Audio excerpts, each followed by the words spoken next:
Pre-season tradition for many football fans around the world is to make your ladder prediction for the upcoming campaign, and of course the A-League is a very tricky competition to predict. So we're going to go back, look at the ladder prediction video that I published over 6 months ago and see how it lines up against what eventually happened in the end. Who will be picking up the wooden spoon for 2023? 24 in the A-League men's, I've got Wellington Phoenix. And Wellington, oh my gosh. Wellington Phoenix have had a fantastic year. And credit to coach Giancarlo Italiano, who did a fantastic job with a team who, to be fair, a lot of people predicted to struggle this year. But they've just shown an incredible amount of heart and togetherness to have an incredible season, finishing in the top two, coming so close to the Premier's plate. There's no way that Wellington Phoenix play finals this year. That's the big take for me. I can't see it happening at all. When you look at the ins and outs for all the sides, Wellington are right down the bottom in terms of, what they've done to sort of strengthen the squad.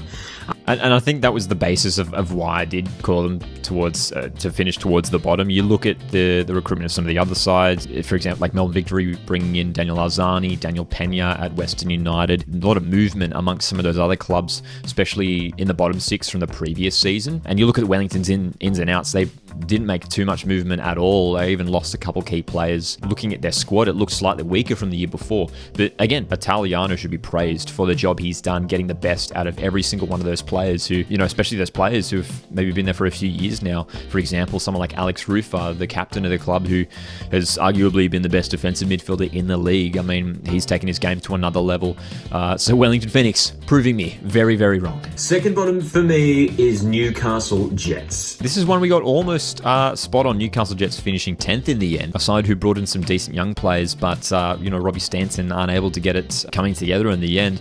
Apostolos Stamatolopoulos had a fantastic season for the Jets. He was the shining light for the club. But Newcastle Jets, they did struggle this year. They did have some decent performances here and there, but just struggled for consistency. The first hot take of this ladder prediction, I've got Adelaide United finishing 10th. A lot of it is off the back of losing the best player in the A-League, Craig Goodwin. And when you lose someone of that quality, you're losing assists, you're losing goals, you're losing points. Without Craig Goodwin, they're simply not going to win as many games. And I think that's what ended up happening. I think it's not just down to that, obviously. There's not one player doesn't make a team.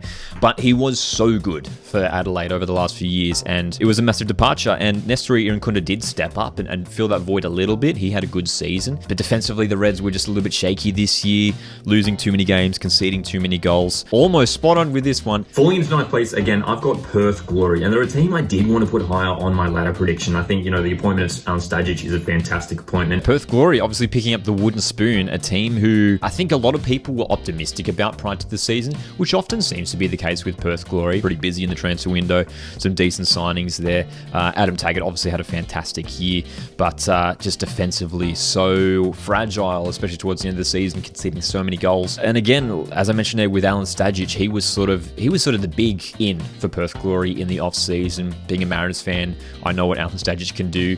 He brought success back to Mariners a few years ago. Perth fans were pretty optimistic when Stajic was appointed as their manager for the upcoming season. A few places off in the prediction, they ended up finishing last. Another potentially controversial take, but in 8th place, I have Brisbane Roar. Brisbane Roar obviously enjoyed a fantastic Australia Cup run, made it to the final. Unfortunately for them, lost out to Sydney FC. Such an impressive side. Ross Aloisi has really turned the culture around at the club. Yeah, I legitimately almost forgot that Ross Aloisi used to coach this club. Can they do it in the A-League? I'm not sure. I'm not sure if they have the... Well, it turns out they couldn't in the end. I mean, they came close. They were decent here and there throughout patches of the season, Brisbane Roar. You just wonder if Ross Aloisi had stuck around. I mean, coming off a fantastic Australia Cup run. I reckon if Aloisi had stuck around, I mean, it might be a big call. I reckon they probably would have finished finals. They probably would have been able to push on, but you can't help but think that would have been a distraction for the team. Ben Khan came in, and then Ruben Zakovic had to take over not too long after as well. We were close once again with this prediction. 7th place for me, just missing out the top 6, is a team I don't think people are talking about enough, and that is Macarthur FC.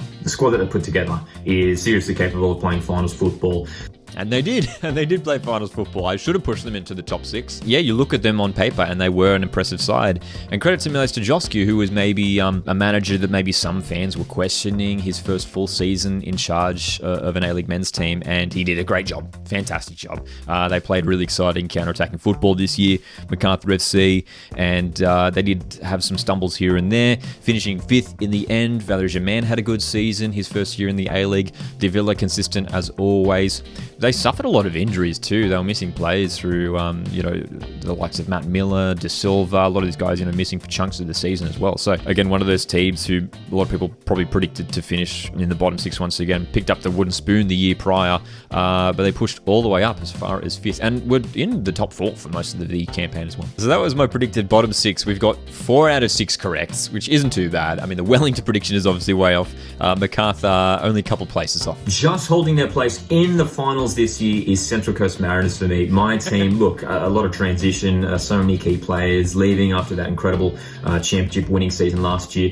Nick Montgomery's the biggest loss, though. Losing the head coach who was so crucial to that success last year it's a massive departure. And, Mark Jackson coming in, it's going to be interesting to see, how he goes, settling in and gelling those new players into the team. He did a fantastic job in the end. I mean, Central Coast Mariners, it's always hard to predict your own team to finish, first. But of course, Central Coast Mariners ended up winning the premiership. And rightly so. I think not just Mariners fans, fans across the league, questioning whether Mariners could, how will they go backing it up after winning the championship, after losing so many players, Encololo, Silvera, departing the club, Jason Cummings, of course, and as mentioned there, Coach Nick Montgomery, who was fantastic for the Mariners over the last few years. But Mark Jackson coming in and losing the first 4 A-League games, which was concerning. And then from there, just losing a couple games against Sydney FC. But aside from that, they have been absolutely unbelievable this season. The Central Coast Mariners, not only having a successful A-League regular season, but making it to the AFC Cup final. What a team this Mariners team has been this season. Arguably better than the team that won the championship last year. And one of those clubs above them for me is Western United. I'm really excited about Western United, John. Another one way off here. Western United really struggling this year. Almost picked up the wooden spoon, finishing 11th in the end. But the squad they have this year, in my opinion, has improved a lot. Bringing in the likes of Daniel Pena, Rika Danzaki, exciting attacking players. Nikita Rukavica could potentially have a big year as well. Good experience signing. And yeah, with some of those signings mentioned, I mean, both Danzaki and Rukavica did struggle with injury throughout this season, so maybe that affected things a little bit for Western United. They were so poor, especially in the first half of the season. They were just not winning games at all. But yeah, way off on this prediction. This is one that we did not get right at all. In 4th place, I'm expecting a big bounce back from Tony Popovich's side, Melbourne Victory. You look at the signings that they have made, and it's impressive. I mean, Metchash coming in, young Olyroos midfielder Ryan Teague as well. And, with Jake Brimmer coming back, that's basically like a new signing. He missed a good chunk of last season through injury. Yes, and those signings really worked out. Both Teague and Metchash, for example, were fantastic. Azani had a good season. I mean, Fornaroli was back to his best as well, almost picking up the Golden Boot. 1 place off on this prediction. Melbourne Victory struggled the year prior, and we came close. Again, one of these teams on paper who look very, very strong. Fantastic depth. One of the deepest squads in the competition. With the players that they got and a good coach in Tony Popovich, you'd expect them to be finishing at least in the top 6. Top 4, they finished 3rd in the end. Jumping into 3rd place for me is Western Sydney Wanderers, a team who I'd expect to succeed once again this year. Western Sydney, what do we say about the Wanderers? I mean, they were good for the first half of the season. They were a top 6 team and just fizzled out at the end, didn't they? They had some real shocking performances. We think back to the time they conceded 7 goals away to Melbourne City and finishing 7th in the end. So look, overall, it wasn't an absolute disaster of a campaign. They did come close in the end when you step back and look at everything. But the way they did fizzle out would have been really, really disappointing for Western Sydney Wanderers fans. There seems to be a lot of pressure now on Marco Rudan, a team who just missed out on finals in the end. A few places off in our prediction, finishing in 7th. In 2nd place is Sydney FC, winners of the Australia Cup for 2023. Such a strong team that they've put together this year. The Sky Blues, man, I predicted to finish high this season, and maybe that was, coming off the fact that this prediction would have been around the time when they won the Australia Cup. They were fantastic in that Australia Cup run, and they were good this season. They ended up finishing 4th, so we were close on this prediction again.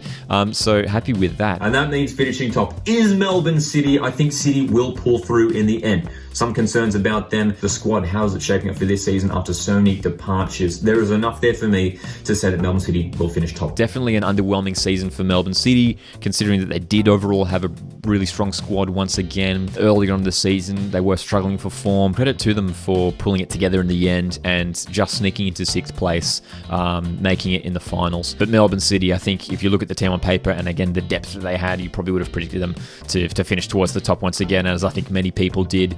There was sort of one of these teams that were always finishing at least in the top 2. We were expecting them to be there once again, but I guess it makes it more interesting from a neutral point of view to have a different side finishing towards the top this time. Melbourne City dropping all the way down to 6th this year. So mixed feelings here when looking back at my ladder predictions. Some of them we got kind of close. The likes of Newcastle, Adelaide, Brisbane, Melbourne Victory, Sydney FC. A lot of these predictions kind of close, but obviously some ones that were way off with the likes of Western United and Wellington Phoenix. We love the A-League. We love how unpredictable it is. It's been a dramatic season full of crazy storylines. Feel free to throw your pre-season ladder prediction into the comments. Let's see how we all did. How close did you guys come to predicting the actual ladder correctly? Let me know in the comments. Appreciate you guys tuning in. As always, my name's Lockie, and I'll see you guys in the next one.